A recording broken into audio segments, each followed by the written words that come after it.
Welcome back to Mastering MHA MBA and Chapter 7.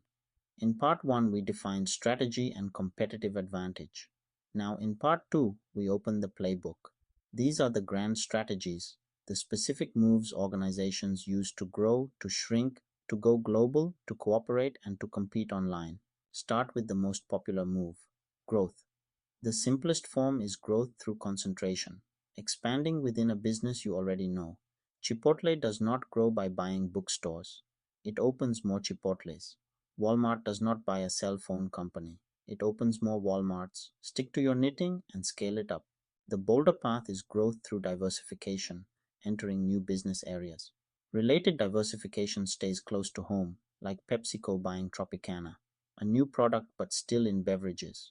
Unrelated diversification jumps far afield, like India's Tata Group owning both Tetley Tea and Jaguar Land Rover. The further you stray from your expertise, the higher the risk. There is also vertical integration, growing by owning your supply chain.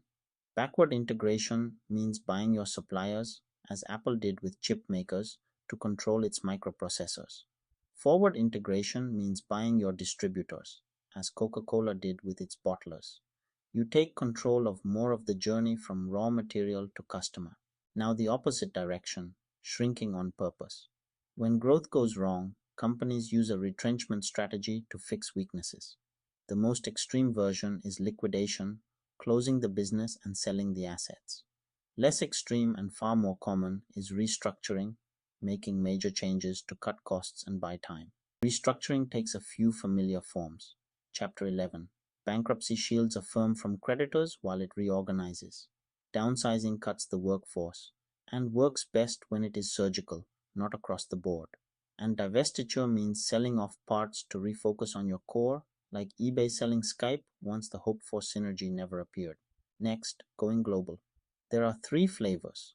A globalization strategy treats the world as one market and sells a standard product everywhere, the way Gillette sells the same razors worldwide. A multidomestic strategy customizes for each local market, like Unilever tailoring products region by region. And a transnational strategy blends global resources with no strong national identity, the way Ford designs and builds worldwide. Then there is cooperation. The trend today is to team up through strategic alliances, partnerships for mutual benefit. You will see outsourcing alliances, handing a function like IT to a specialist, supplier alliances that keep quality flowing, and distribution alliances that share the work of getting products to customers. Cooperation gets really interesting when you team up with a rival. That is called coopetition, competitors cooperating. When the world raced to make a COVID vaccine, fierce competitors like GlaxoSmithKline and Eli Lilly became, in one executive's words, frenemies, doing things the industry had never done before. Sometimes the smartest move is to link arms with your competition. Finally, competing online, the e-business strategies.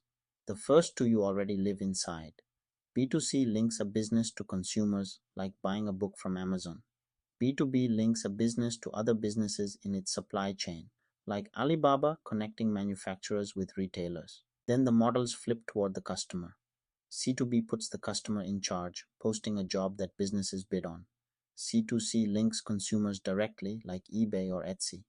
And its fast-growing cousin, P2P, powers the sharing economy, apps that match people directly, like Uber matching riders and drivers, or Airbnb matching travelers and hosts. Here is where this gets very current. One C2B model, the influencer, has exploded into an economy of its own. In 2025, the creator economy is worth around $250 billion. Brands spent over $32 billion on influencer marketing, up more than 35% in a single year, and over 200 million people now call themselves creators. What was a side hustle is now a serious strategic channel. Two more online moves round it out. A social media strategy uses platforms to engage customers and build a brand, and a crowdsourcing strategy invites the crowd to help design the product itself. Threadless, for example, lets visitors submit t-shirt designs and vote on which ones get made. The customer becomes part of the strategy. Let us recap part 2. Companies grow through concentration, diversification, and vertical integration. They shrink through retrenchment, restructuring, and divestiture.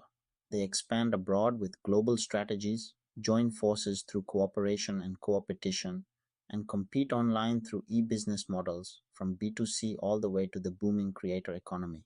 This builds on our chapter notes from Schermerhorn and Bachrach's Exploring Management 7th edition on the major types of strategy, updated with 2025 figures on the size of the creator economy and influencer marketing. We now have the full menu of grand strategies.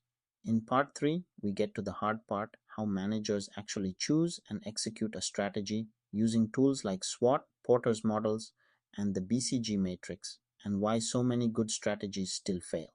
If this is helping, subscribe, and we will see you there.